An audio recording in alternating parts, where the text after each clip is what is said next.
अब मैं तुम्हें बताता हूँ कि हुआ क्या। बीते बहुत दिनों से, लगभग कई सालों से मुझे बहुत सारी दिक्कतें थी। एक तो मेरा ये वाला जो हाथ है ना, जिससे मैं अभी शूट कर रहा हूँ, इसके अंदर बहुत पेन रहता था, इस कोहनी के अंदर, इस कंधे के अंदर, और ये पूरा जो पीछे का हिस्सा है ना, इसके अंदर, और साथ ही साथ ये यहाँ से पूरा, और इस पूरे सर के अंदर बहुत हैवी पेन रहता था। हेडेक यहाँ से पेन रहता था, ये पूरा हिस्सा जो है पेन में रहता था। लेकिन मैं सोचता था ठीक है ना यार, क्या है, मतलब काम के चक्कर में और जल्दीबाजी के चक्कर में मैं कभी ध्यान नहीं देता था। मैंने कहा ठीक है यार, होता रहता है यूँ ही, क्या पता अपन इतने सारे एक्सपेरिमेंट करते हैं उनकी वजह से हो रहा है या फिर क्यों हो रहा है, होता होगा, मुझे नहीं पता। फिर क्या हुआ, आज से 2 से 3 दिन पहले जब मैं सो रहा था रात को, तब क्या हुआ, रात को लगभग 4 बज रहे थे और मेरी एकदम से नींद उड़ गई।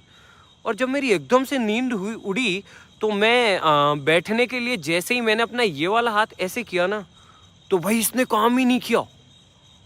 ये यूं हो गया था, यूं इस तरीके से, मतलब जैसे कि इसको लकवा मार गया हो, जैसे कि ये पैरालाइज हो गया हो। फिर मैं एकदम से जैसे तैसे करके बैठा हुआ, और फिर मैं डर गया बहुत बुरी तरीके से। फिर मैंने इस हाथ को ऐसे हिलाया, बहुत तेज़ी से हिलाने की कोशिश की, मतलब इस वाले हाथ को बहुत तेज़ी से हिलाया, ऐसे किया, भाई ये ठीक ही ना है। मतलब मैं दूसरे हाथ से इसको ऐसे पकड़ के हिला रहा हूँ, लेकिन ये काम ही नहीं कर रही है। सारी उंगलियाँ, ये अंगूठा, ये बस ऐसे ही लटक गया था। फिर 2 से 3 मिनट तक भाई मैं पसीने पसीने हो गया, और फिर मैंने हिलाया, मतलब उस पर बिस्तर पे मारा, यूं यूं किया, तब जाके धीरे धीरे धीरे धीरे फिर से इसने काम करना शुरू किया। लेकिन तब भी मैंने इतना दिमाग में जोर नहीं डाला। मैंने कहा यार क्या पता रात को गलत पोस्चर के अंदर मैं सो गया हूँगा, इस वजह से कोई नस दब गई होगी और उस वजह से मे भी ये सुन्न हो गया होगा, और अब तो ठीक है ना यार, क्या दिक्कत है। फिर क्या हुआ, आज सुबह जब मैं उठा, तब मैंने देखा यार कि मेरा हाथ तो ठीक है, लेकिन मेरा ये वाला जो लेग है, ये इसके यहाँ पर, इस जगह पे देखो गाइस, इस जगह पे, और एक पैर की अंगुली, ये दोनों सुन्न हो रखी थी। मुझे लगा क्या पता फिर से वैसा ही हुआ होगा, गलत पोस्चर की वजह से हो गई होगी। फिर मैं उठा, चला, थोड़ी बहुत एक्सरसाइज भी की, लेकिन तब भी वो वैसा का वैसा ही, वो हल्का सा सुन्नपन यहाँ पे रह ही रहा था, अंगुली में भी था। तो भाई मैं डर गया। मैंने कहा यार भाई कहीं ये पैरालाइज तो नहीं हो रहा है, मतलब ये क्यों हो रहा है, और कुछ अगर होना ही था तो कुछ देर रहता तो समझ आता, लेकिन ये रेगुलर क्यों हो रहा है। फिर मैं गया सीधा डॉक्टर के पास में। डॉक्टर को मैंने दिखाया, सारी बात बताई जो जो मेरे साथ हुआ। तो फिर उन्होंने मुझे बताया कि भाई आपके साथ में ऐसा क्यों हो रहा है। फिर मुझे उन्होंने कहा कि ये सब हो रहा है आपके फ़ोन की वजह से, जो आप फ़ोन इस्तेमाल में ले रहे हो ना, इसकी वजह से ये सारी चीज़ें हो रही है। मैंने कहा यार इसकी वजह से कैसे। तो फिर मुझे पता पड़ा कि मैं इतने सालों से अपने फ़ोन को यूँ देख रहा था। अपन फ़ोन ऐसे देखते ना, ऐसे करके यूँ, तो ये मेरी आदत पड़ गई थी।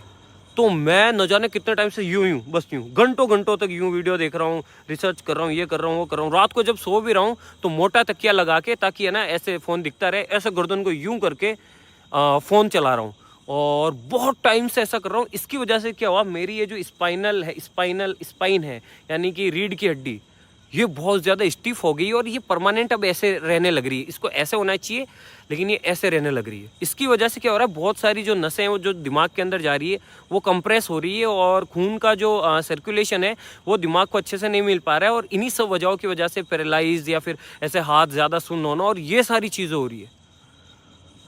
तब मुझे समझ में आया कि यार हाँ बात तो सही है, मैं इतने सालों से फ़ोन चला रहा हूँ यूँ रख के। सुनने में तो बड़ी नॉर्मल सी बात है, लेकिन सोचो ना यार कि मैं अकेला नहीं हूँ जो ऐसा कर रहा हूँ। हम सब, तुम, मैं, हमारे परिवार के लोग, सारे लोग अभी ये हैबिट अपना चुके हैं कि वो यूँ दिन भर बस यूँ रहते हैं, यूँ। इसी वजह से मुझे ये जो पट्टा है ये दिया गया है कि आप इसे कुछ टाइम तक लगा के रखिए, ताकि आपकी जो गर्दन है वो ऐसे ना रहे, और इस शेप में रहे जिस शेप में इसे होना चाहिए, ताकि जो नसें हैं उनका सर्कुलेशन ठीक हो, और वो अच्छे से काम करे, ताकि ऐसी चीज़ें आपके साथ में ना हो। खैर ये पट्टा तो मैंने अभी लगा रखा है, मैं ज़्यादा नहीं लगाऊंगा इसको, तो मैं कल उतार दूंगा। लेकिन मुझे करना क्या है, मुझे ये करना है कि मुझे अपना पोस्चर ठीक करना है। अगर मैं फ़ोन चला रहा हूँ तो मैं या तो ऐसे चलाऊँ, अगर मैं सो रहा हूँ तो भी फ़ोन मेरी आँखों की सीध में रहे, ना कि ऐसे।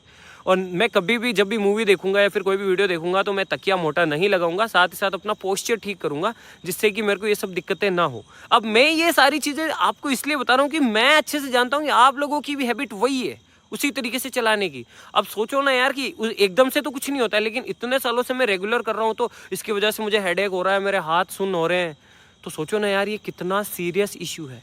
तो मैं आपसे भी यही कहना चाहूँगा कि जब भी आप फ़ोन चलाएं या फिर कुछ भी करें, तो ये हमेशा याद रखें कि एक पोस्चर के अंदर ज़्यादा देर तक ना बैठें और कभी भी ज़्यादा देर तक ऐसे ना चलाएं। अगर पॉसिबल हो तो फ़ोन को हमेशा अपनी आंखों के सामने रखें।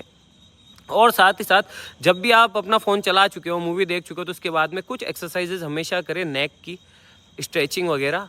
क्योंकि भाई मुझे पता है जो पेन होता है ना, और जब आपके साथ में ऐसी फीलिंग्स आती है कि आपका हाथ सुन्न हो रहा है, तो वो बहुत गंदी है। तो भाई बस यही था। अगर आपके परिवार में कोई भी है, छोटे बच्चे हैं या फिर कोई बड़े हैं, कोई स्टूडेंट है, सभी को मेरा एग्जांपल लेके भले ही समझाइए, लेकिन ये ज़रूर समझाइए कि आप ज़्यादा देर तक फ़ोन को इस तरीके से ना देखें। ये बहुत ज़्यादा डेंजरस हो सकता है। जय हिंद।